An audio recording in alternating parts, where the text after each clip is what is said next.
You don't want an audience member to waste, honest to God, I do not want an audience member to go in and waste 2 hours of their time, who knows what babysitter they've got, who knows how long it's been since they've been to the cinema. You really don't. Anyone who makes a film, I don't care who it is, they want to make something that at least entertains, if not provokes. It's okay to evolve. That's the beautiful thing about being an artist. You're supposed to evolve.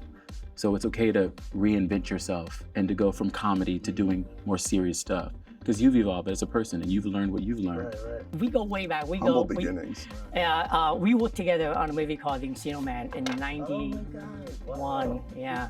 Yeah. We're still here.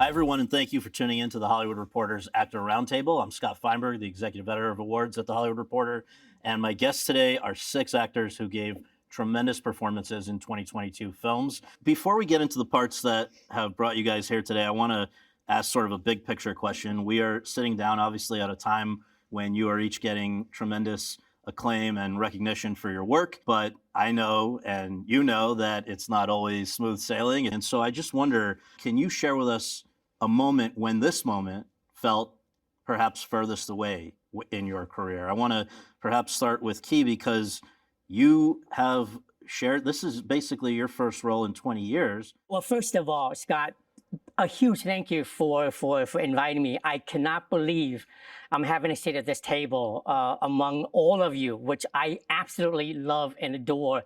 Thanks, Keith. Same. Dude, I'm pinching myself. I cannot believe I am here We're at this thrilled table. to have you. And yeah, for the longest time, I love acting, and I couldn't get a job. Hollywood didn't want me. There were no roles for me, and I spent the majority of my time in my late teens and early 20s just waiting for the phone to ring, and it rarely rang. So I had no choice but to step away. And the difficult part was to say goodbye to the dream that I always wanted. But it was just difficult to be an Asian actor at that time. So yeah, I went to film school, graduated, and started working behind the camera. Was content doing that. Didn't think that one day I would revisit this dream of mine. It felt so distant and far away for the longest time until a movie called The Crazy Rich Asians came out. And I realized that Hollywood has changed dramatically. You know, they're giving more opportunities for a wider group of people. And it was really then that I said, maybe I should try acting again. I was about to turn 50, and I was so worried that, you know, I would reach like my 60s and looking back and go, you know, have regrets because I just didn't give voice to this dream that I wanted. So I had this long conversation with my wife. Should I do this again? And as you all know, it's tough to be an actor. You know, get rejected again and again. I was just so hungry for an opportunity to act, just a job. So cool to hear that, man. Like, what a journey. It really is. Yeah, so and so being here, it's beyond anything I could have imagined. We'll get used to it because you have courage. Absolutely. Thank you. So do you, Brendan Fraser, because we'll say you've been in this business for 30 some odd years, but you also had a period where you kind of stepped back from the business. I think it was the night that I was shooting a scene wherein I was being mauled by a bear, and I was in a porta potty, and the porta potty got inverted, and I was on my head, and all this Gatorade and stuff dropped on my head, and it made me have a conversation with myself really quick about, is this worth it? Maybe I should reprioritize myself and stop working with animals. Look, I stepped back for reasons that include that I had some chips and dings in the paint. And the business had changed a lot too.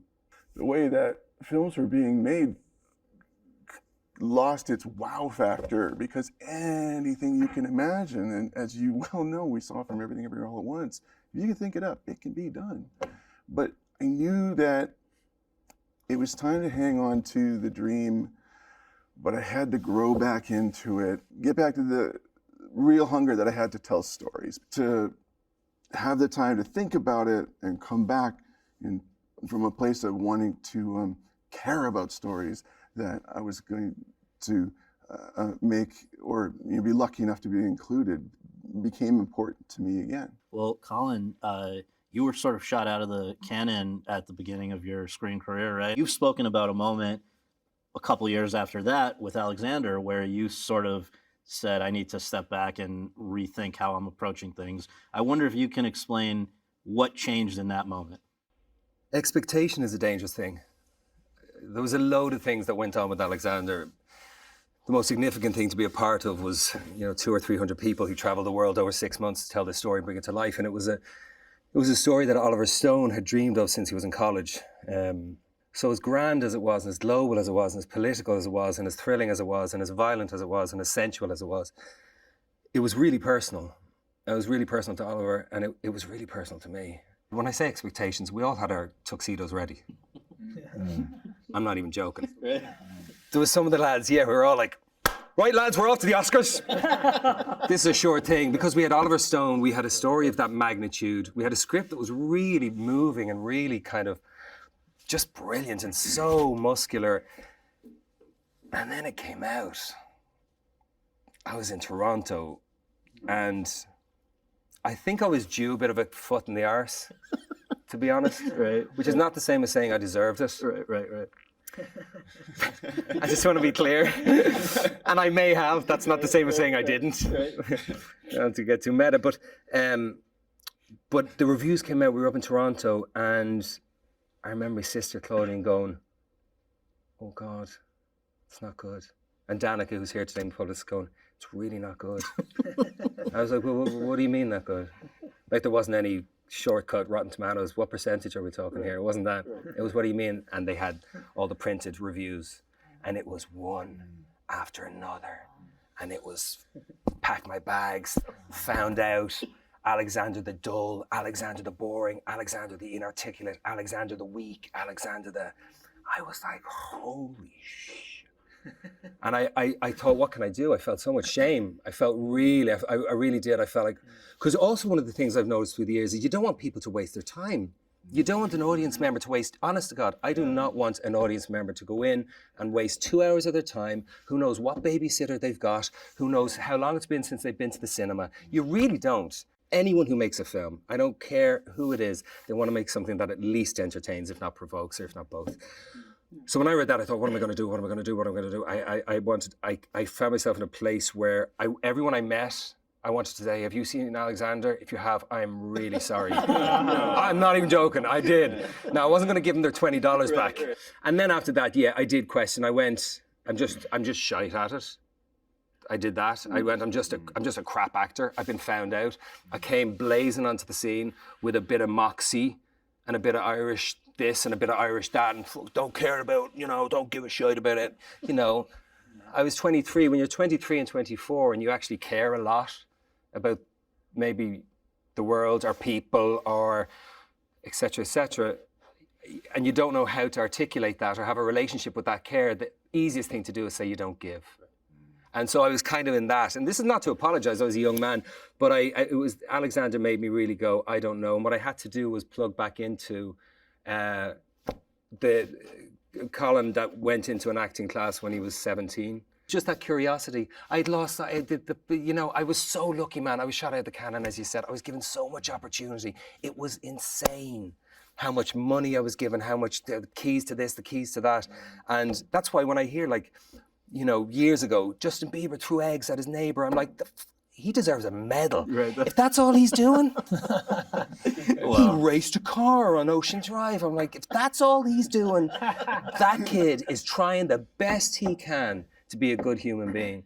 So, it's been an interesting trip. Then I was given the opportunity to just reconnect with the simplicity that should never leave the core of what we do. And that is curiosity. It's just, why do we do what we do? Why do human beings treat themselves and each other the way they treat themselves and each other? You need to be humbled. Yeah. Yeah. before you can make a decision about whether or not you're going to go forward or stop. When you went back to the acting classes, was it like you were going back to the academy to figure out how to do this right? Fuck or- no, I never went back to class. No, in my head though I did. Like genuinely, Brendan, like I literally had to, I had to try and remember what that 16, 17-year-old fella what was those feeling. aspirations yeah, were, totally. yeah. And why I found, Why are we doing this at all why in I the found first place? comfort in the acknowledgement of uncertainty. And that's what acting allows you sometimes. None of us know what we're doing, but we're all moving in the direction of trying to access some authenticity. And so the comfort you get from that shared uncertainty for me is a bomb, because most of us spend our lives trying to pretend we know what's going on when we Right. when Well, I don't. Adam, I wonder for you, for so many years have been beloved for comedy work. 20 years ago, roughly, was Punch Drunk Love, Paul Thomas Anderson, and you, and sort of the beginning of showing this other side of you that we've then seen in everything from Rain Over Me to Uncut Gems to now Hustle, that you are... Stay in your lane, could you? Right, yeah. So I just wonder though, did you always kind of aspire to show that you were more than the funny guy, or did it take other people to believe it for you to be able to believe it? I was pretty lucky. It's funny. My daughter said this to me the other night, because my daughter, she's 16. What when you first started, what did you want to, why'd you do it? I think the comedian guy, the thing that I've always, and I still am addicted to, I guess I just wanted people to like me. Maybe that was it. I said, I didn't care if, I just kind of wanted to get an opportunity, go on stage, be in front of cameras, that kind of stuff. I don't know why. I was kind of like dying for that to happen. I mean, I always cared about the comedy. I always wanted, like you said, didn't want to waste anybody's time. I was, whenever we made a movie, I was just like, I don't want people coming going, what the hell did I waste my night for, like you were saying. And I guess I started caring about opening up to other stuff. The older I got, I started thinking about it for different reasons, and not just the opportunities, but actually just making sure every opportunity I got, I did the best work that I could say, I'm lucked out. I didn't know I could do that, or whatever it was. I guess we all know ultimately we can do different stuff, but it's exciting to do different types of things, and that stuff didn't open up in my brain till it was just luck. Paul Thomas Anderson wrote that movie for me, and I got excited to do that, and I did it, and then it made me feel differently about a lot of stuff. And it's interesting because he saw something of kind of rage in the Adam Sandler comedic persona and said, why don't we channel this into drama, right? So it wasn't like it was dropping what That's you'd done true. before, right? It was Right, just yes. channeling it. Absolutely, yeah. He saw it just like a Adam Sandler style movie, but I was doing something. It was a dramatic version of it. Yeah. And anyways, I've been very lucky. Me and this guy did a movie together back when we were very young. Yes. Airheads. Yes. And we were together, and I wasn't thinking about stuff like this back then. We were just like, holy cow, we're on a movie set, we're hanging out, there's craft service. they got chicken. They give us food, we get to hang. That was like, we're hanging out every night and having the time of our life. And then then you started doing like serious stuff. I remember that. I was going, whoa, what the hell? Oh, first the Mummy. I was like, holy cow, wow, that's a whole other thing. That's a monster. And then Brendan started doing serious stuff, and I was always just going, what's he doing? That's I don't remember talking about stuff like that with you. I just thought we were light, and then you went on to different feel. And then anyways, we're getting to do that stuff. Yeah. It's nice. Jeremy, I want to begin by talking to you about just blowing up in your own way, like what we were talking about with Colin. Let's just note that in the history of Broadway, there have been 6 people only who have gotten 2 acting nominations at the Tonys in 1 year. You are one of them. And then you come and do your first TV role in Hollywood for Ryan Murphy, you get an Emmy nomination for that.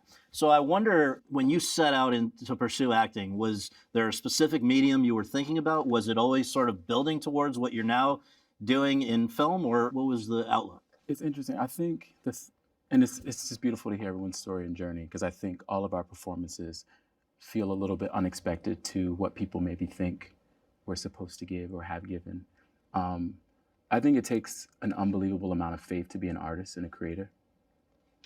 That faith is in yourself, but it's more so, and I'll speak personally, it's faith in what the world doesn't see for you yet.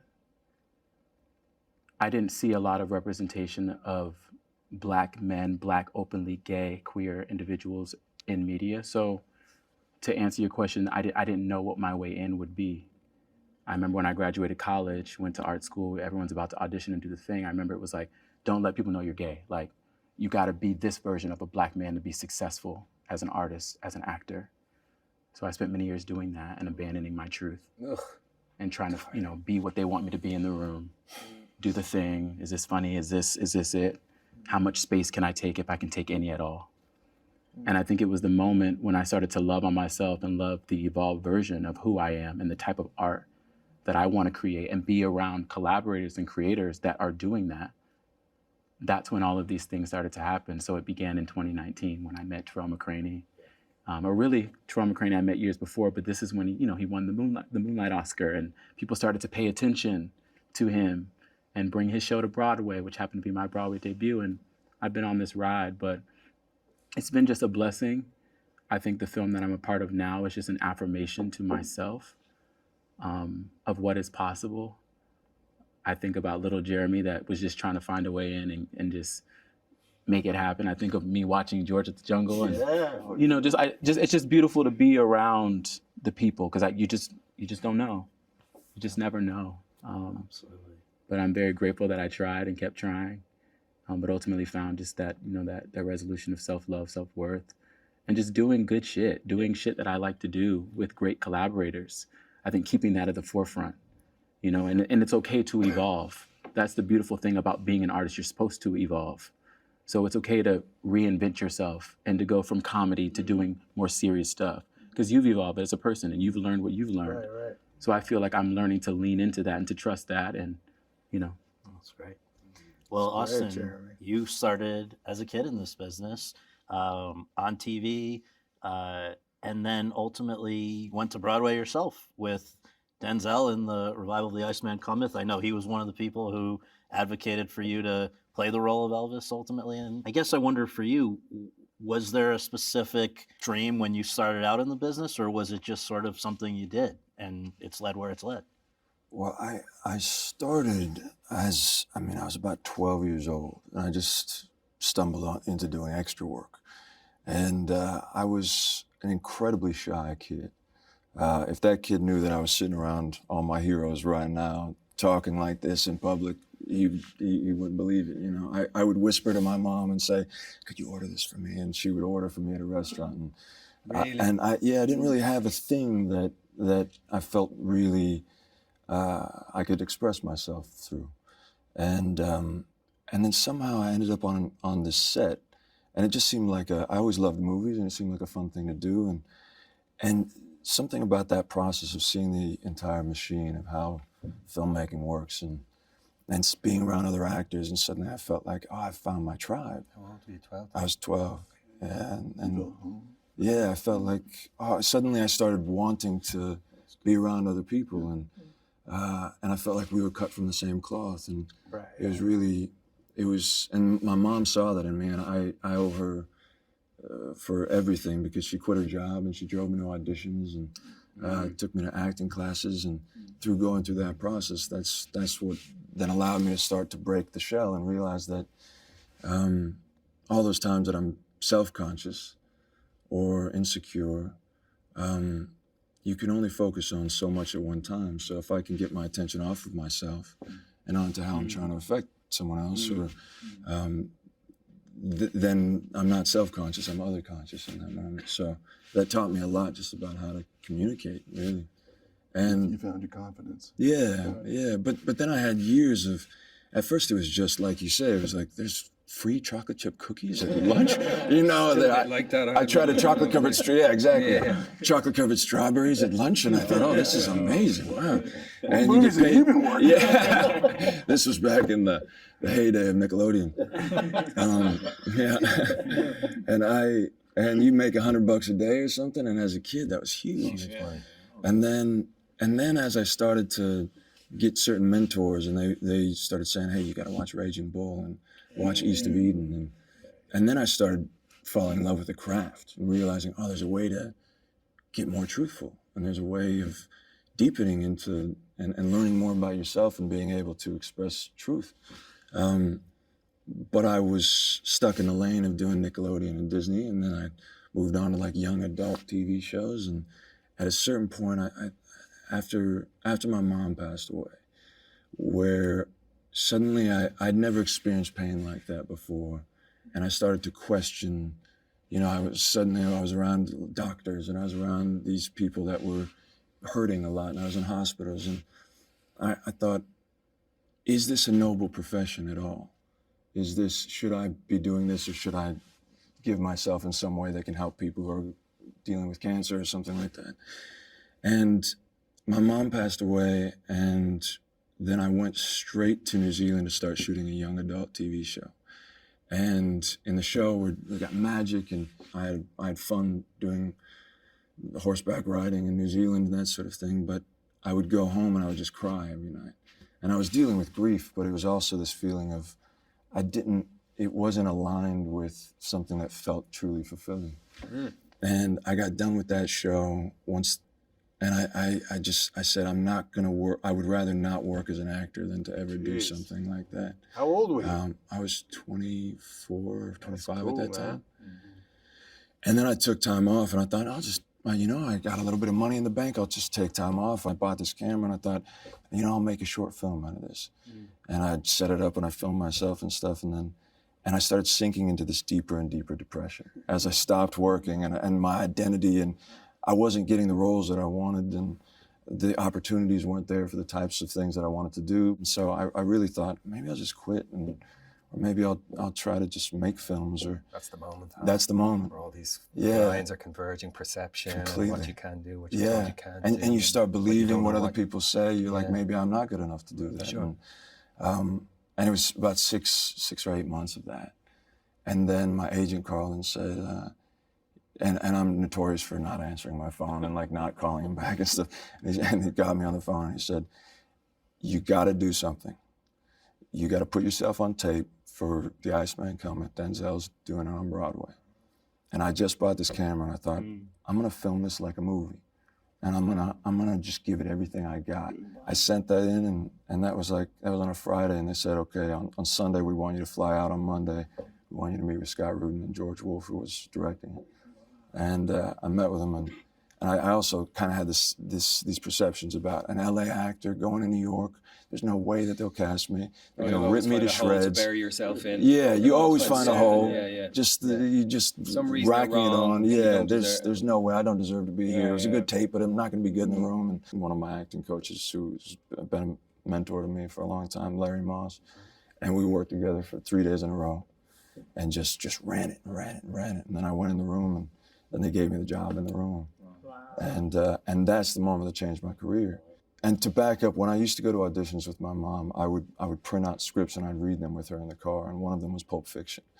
And it was the first time I remember having like the realization that there's good writing. Nice. And I would read the Royale with cheese and everything with my mom in the car. And then cut to, now I'm doing the play. And Quentin's a big fan of theater and loves acting. And I put myself on tape for Quentin. And I flew back to LA while I'm doing the play. And I didn't even know the audition. I didn't know the character I was going out for.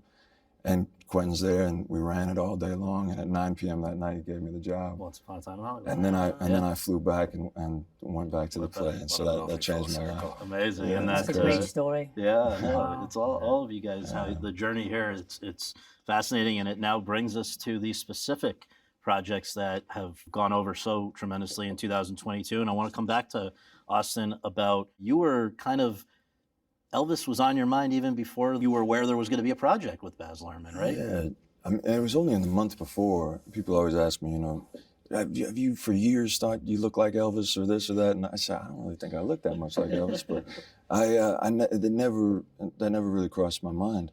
And then the month before I heard that Baz was making the movie, I was going to look at Christmas lights. I've told this story a couple of times, so that but you guys, I don't think you've heard it. So I was looking at Christmas lights. Yeah, we told each other we're gonna have a little help. You need help help. line. I got you. What you need? What you need? Safe word. Yeah. Christmas lights. Christmas lights. You got me. you. So I was looking at Christmas lights, and there was an Elvis Christmas song on the radio, and I was with a friend of mine, and I was singing along, and my friend kind of looked over at me and goes, "You got to play Elvis."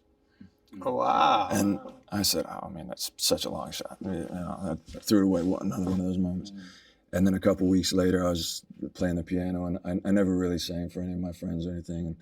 And that same friend was there, and I was playing the piano. And she said, "I'm serious. You got to figure out how you can get the rights to a script and like write something and do Elvis's life." Who's this friend? I need the. Yeah. I'll give you the number. But still, I didn't know Baz was making the movie. And then a couple days after that, my agent called and said, "So Baz Luhrmann is making an Elvis film." And the hairs just stood up on my arms.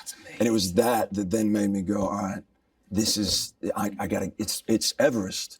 I don't know if I am good enough. I don't know if I have a shot at all, but I gotta give it everything.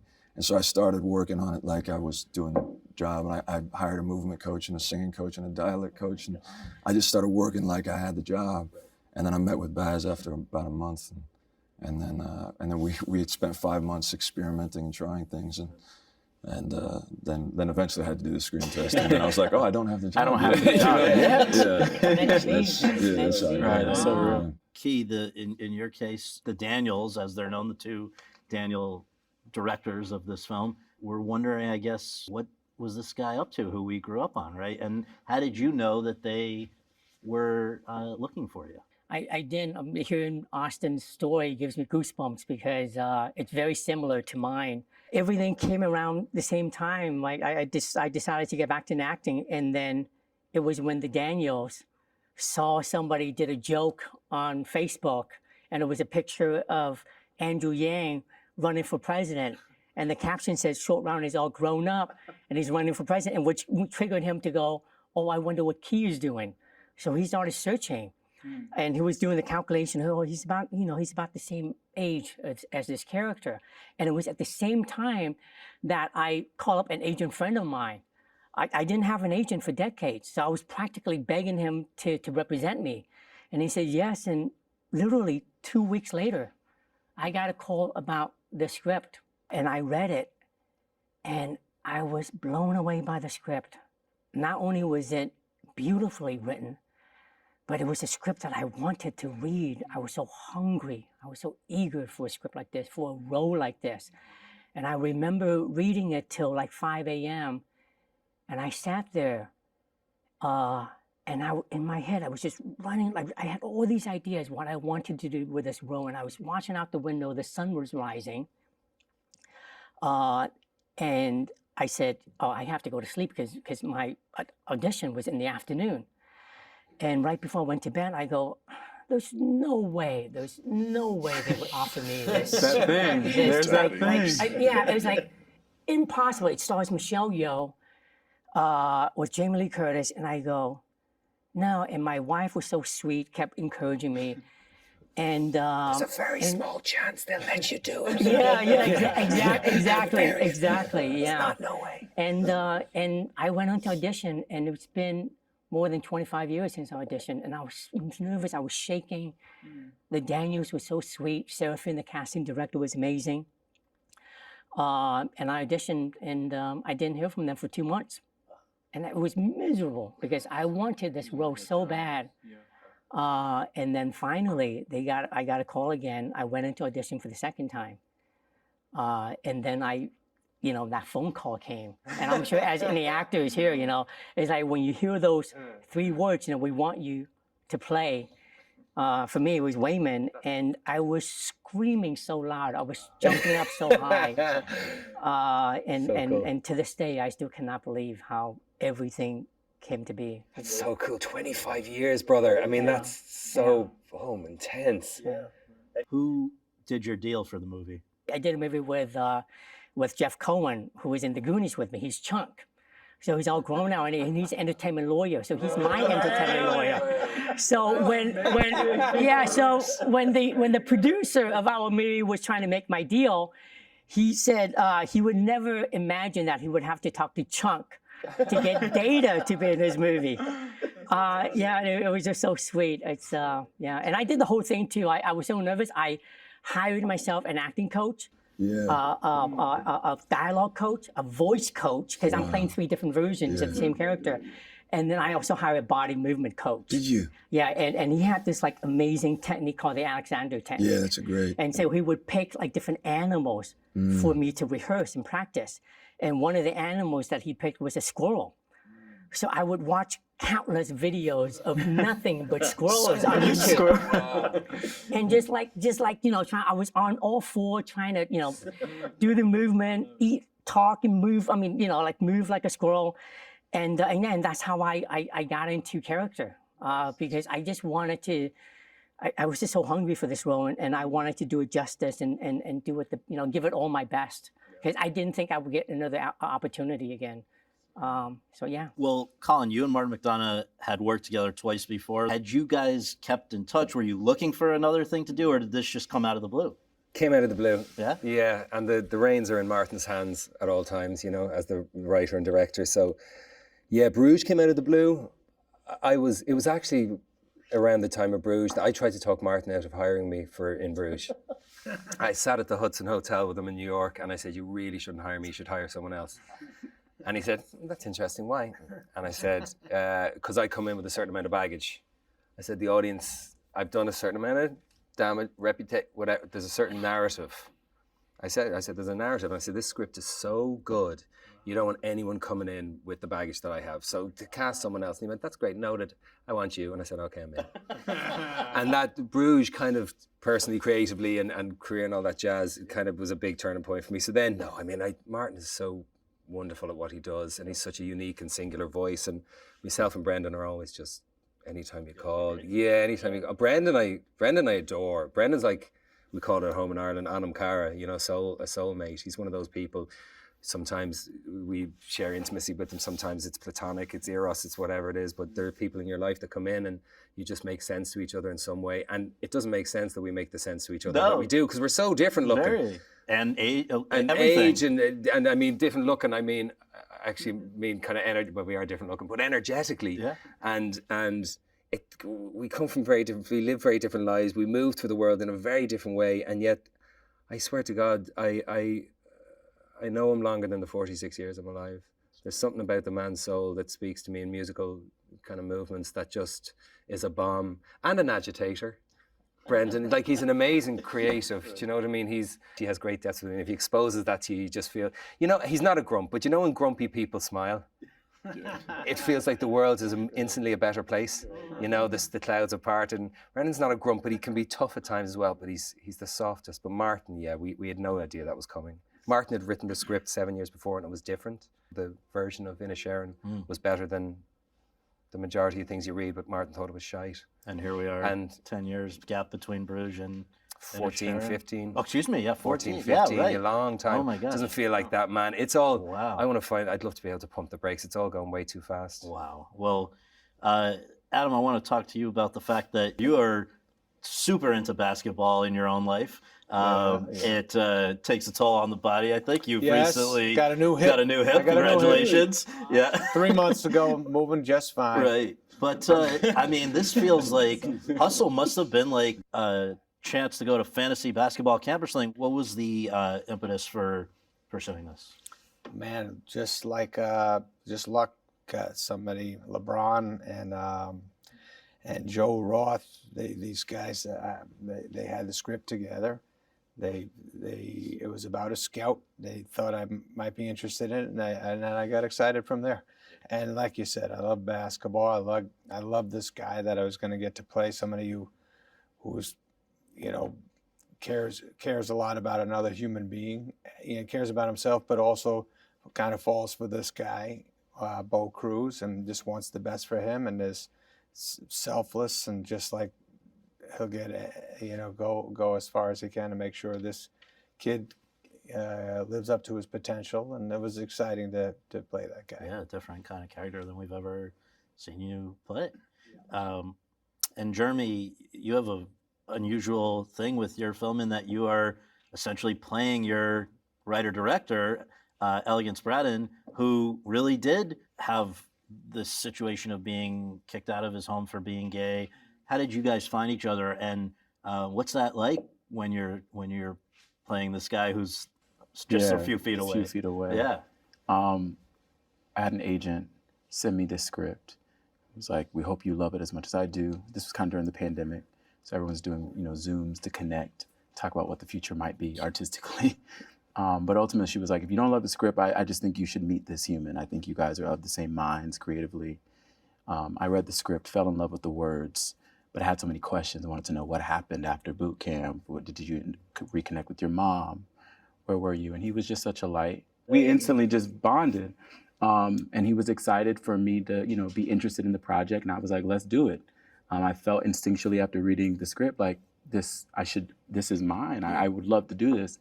And 9 months of waiting was hard. 9 months. I Because got 2 months. you got 2. 9 months. But it's like at some point, I don't know, 3 weeks, you try to like let it go and try to be like, well, maybe it wasn't for me. That was tough. That was really tough for me because I thought we connected. I thought we were fam. What happened?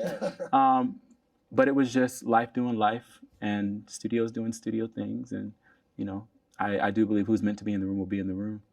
And once I got the call that we would be able to go on the journey together, I was like, fam, in order for this to work, you have to trust me because you're the writer and you're the director and it's your first film.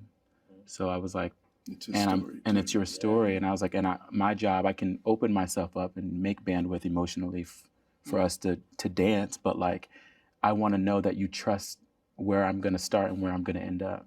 And he was fully in. So I'm very grateful for the experience. I think one of the reasons I said yes to this job of service, indie movies, it's like, it's not about the money. You have to care about the art. Let's real talk. You have to care about what's on the page. But I wanted to protect him because I knew that he was being so vulnerable by giving us this story. And once you give things away, you can't get it back. And this was his feature debut as a Black queer man going, I want to be in Hollywood. I want to tell my story. So I thought, let me be the person they have to meet before they see you. And that was kind of why I said yes to the job, because I wanted to make sure he felt safe in the room and that he felt like we were going to take care of him. So we did. We shot our movie in 19 days. In the 19 days in Jackson, Mississippi, in the summer, 117-degree weather. And while we're all just like barely making it, I'd look across the room and he'd be there in tears, smiling. Because this is someone who got kicked out of his house for being gay and lived on the streets for 10 years. So he didn't see this. He didn't see that for himself. So I think that was the part 2. Those are the questions I had. What happens after this? That's what happened. Elegance Braddon gets to make his debut. Yeah. You know what I mean? And that's just such a blessing, such a gift. And I believe his mother, who obviously played a major role. The movie, it was, his mother and him had a complicated relationship, and this was an attempt at reconnecting with her.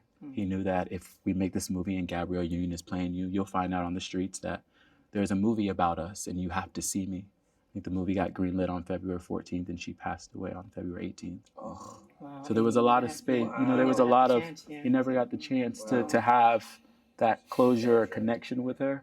So this job was of service. It was about just showing up for him and trying to be there for him and get the story told in the best way. So I'm super grateful and proud of the film, of the people that made it happen. 19 days. That's very ambitious. That's very, very ambitious.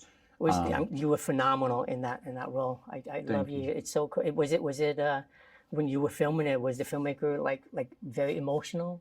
I think he did all right. I think the things that were the most emotional were the scenes with me and Gab, who plays his mother, because all of that dialogue were things that were said to him, and they recreated the space to look like the home that he got kicked out of. And then there's my baby picture. So we were all kind of having this shared experience. Yeah. This shared experience. It's so extremely vulnerable just to put it out there and the world to kind of critique your movie, but really is your truth. And how do you separate? Like, you know what I mean? How do you not they're talking about me. They're talking that I'm not enough or I'm like, it's exactly that. You know what I mean? You can't put personalize. Right. Well, Brendan, Darren Aronofsky has said that there was a decade roughly, I think, between when he saw Samuel Hunter's play The Whale and when we come to see you in the role. And during much of that time, he was trying to figure out, is there anyone who can actually play this part? He looked at a ton of people and didn't feel it was right until he came to you. And I wonder how he communicated that to you. What was it that made you both feel that this was worth taking the jump together? He didn't know if he was going to make the movie or not when I met him. The word was on the street, Darren's going to make a movie. He wants to meet you. Do you want to answer? Yeah, world-class filmmaker. And I needed something to do, like I said earlier, that I really cared about, and not much was coming my way that spoke to me in the way that this did. But I'm getting ahead of myself. I didn't even have sight of the screenplay before I met him. I just knew that it was a story about a guy who had been living alone for a considerable amount of time, and he had been harming himself by overeating.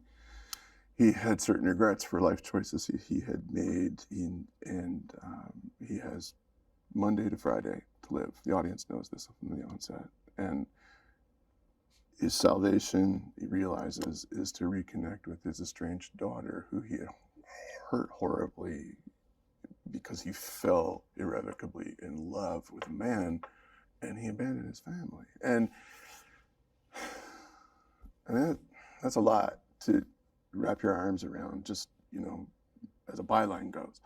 But on top of that, the character Charlie had to be created, whether it was from an actor of considerable size or creating it as you would do with any kind of creature or special effects makeup. And from a filmmaking standpoint, that was the direction he had to go in. So I mean, I was glad that he was interested in me doing this, because he did intimate that, as I guess he had done with Mickey and The Wrestler, he reintroduced an actor, and it was important to him to hire someone who, as he says, was hungry, and I was, and no pun intended by that, but he wanted someone who would do the work. And when I did have sight of the screenplay, it made, like you guys said, you felt it just made my teeth sweat. I wanted to do this, and it just seemed like such a far-reaching impossibility. Like, this is not in my personal mythology. We didn't know that, so he staged a reading with Sadie Sink and some other actors for Sam Hunter, who wrote it. It is like Elegance. It is his story. Sam grew up, as he says, a gay kid in Idaho of a family who were religious. He went to a school that was cruel to him, that outed him. He self-medicated by eating, and he was quite heavy by the time he was in his early 20s. And he had a family who loved him, but he had a lot more to say. And that birthed the screenplay of The Whale, about a man who's on a journey of redemption, who seeks authenticity as his salvation, and desperately wants to connect with, in this case, his daughters. We needed to create Charlie. There was a rehearsal that was 3 weeks. Like A24 gave us 3 weeks to. It's kind of unheard of. They give you. McDonough always insists, because he's from the theater, and he just thinks that it's so. And it's a game changer. Show up, It's a like you game know your changer. job. I mean, imagine that, rehearsing to make your film better. Right. Well, no, you get to talk, like you said, you get to novel. develop this character. You get to You learn figure out what it is before you you're show on the up on the day. build, and you're like, well, what would be cool if, and you waste time. Yeah. That's great, because a lot of times, like when you show up on set, right, you kind of need that time to find your character. Yeah. And that rehearsal gives you that. Yeah. I think I would love that. Yeah. That was his process. He said, we're a theater company, and we weren't allowed to walk through the tape set that indicated the walls. We had to go through the entrances and the exits. He was that strict about it. And creating Charlie's body, because he's a man who weighs hundreds and hundreds of pounds, scans and digital applications created, a lot of early calls, makeup calls. The gear itself was cumbersome, appropriately so, because it was in abeyance of the laws of gravity and physics. And in films that pretty much all the ones that I saw where weight gain costumes had been created, they were never treated with, I think, a sense of dignity, frankly. They were just sort of a silhouette of an athletic actor in something that's filled with like cotton batting. And our brains are so finely tuned to, you know, see the inauthenticity of something. So it had to have, frankly, just the gravity and the weight of creating a man who would present that way. And it was, I heard, 300 pounds? At a couple of shots when Charlie stands to go to his bedroom. Oh, wow. And, I mean, if I ate shit, then I could not get up. I mean, they would have to pick me up seriously, that apartment. But I mean, it was for real, and appropriately so. It was a film, frankly, that was made in the time of COVID. We were all there. We don't have to talk about it, but strangely, something happened wherein we all cared about one another and took care of one another even more. And it's a story about 5 characters in search of salvation in a 2-bedroom apartment as it was staged. It wasn't expanded, you know, to take it to the hospital or elsewhere.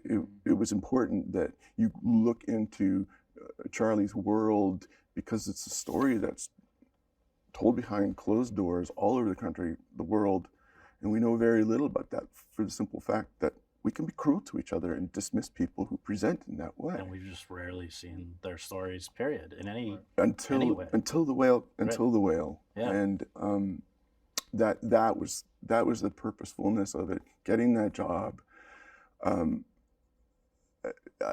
had no feelings of like, you know, let's get our tuxedos in line or anything like that. It was put by, you know, by story's end, but put everything you've got into it on the day, because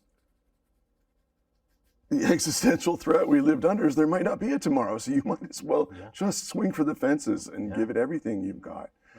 And I that was the spirit of it. Yeah.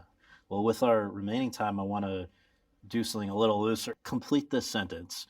I knew I'd made it in Hollywood when ... I don't know if I can complete that sentence because, like I said, I started out when I was a little kid, and I thought, you know, everything would be that easy when you work with Spielberg and Lucas and Harrison Ford, and I followed that up with the Goonies. And it was just all downhill from there, and then, but you know, I'm afraid that it might be downhill from here again. You know, so I don't know if I can finish that sentence. You know. Okay, Colin. Oh God, the list is so grotesque.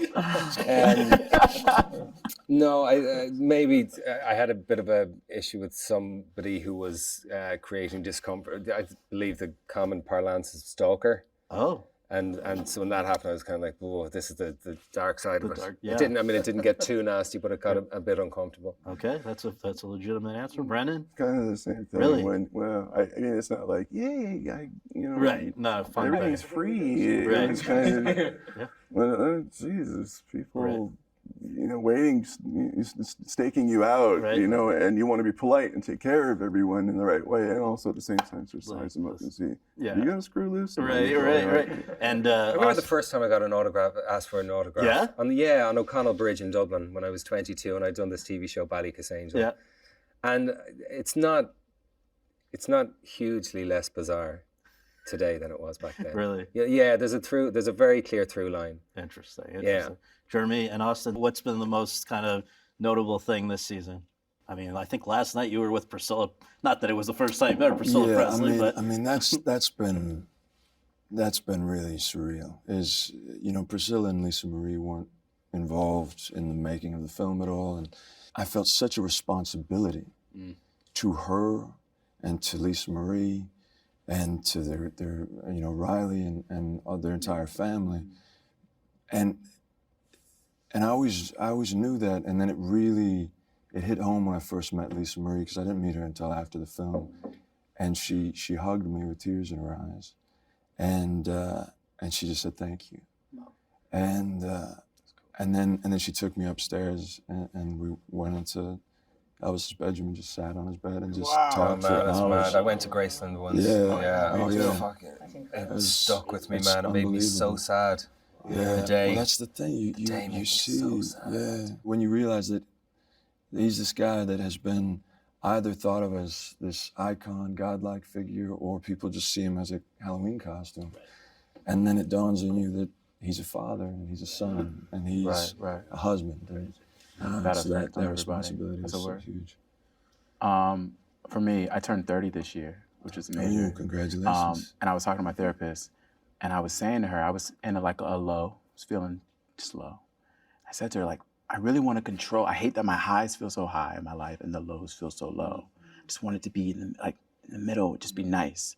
She says you have to realize if you're looking at a heart monitor, it's going up and down. And if you were in control, you'd put it in the middle. That means you flatlined. Oh. So what you need to remember, right? So what you remember is like life is all about the highs and lows. That's a good one. And whenever you're in a low or a high, life has told you and will remind you that you'll go to the opposite at any given time.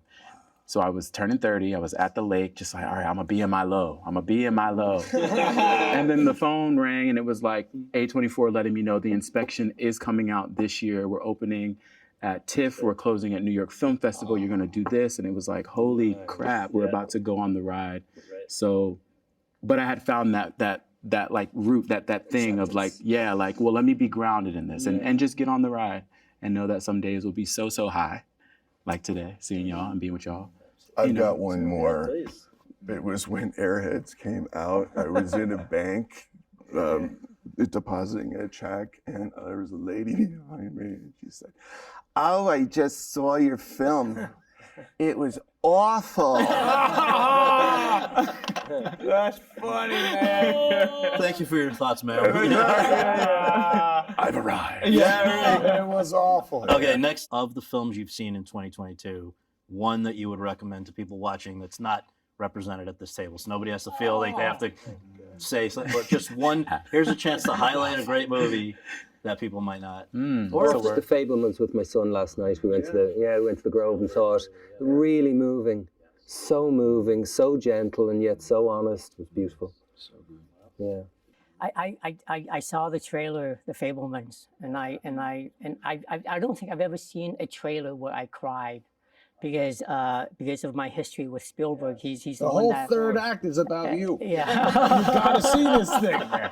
Yeah, you know, he changed my life. Did I hear that through the years you hear from him once a year? Yeah, believe it or not, we did Indiana Jones in '83, and every year after that, like, never stopped. Every single Christmas, I get a present from him, with a card, and it's just so sweet. That man is. I'm so grateful to that man, and every time I needed help, he's always there. He hasn't forgotten me.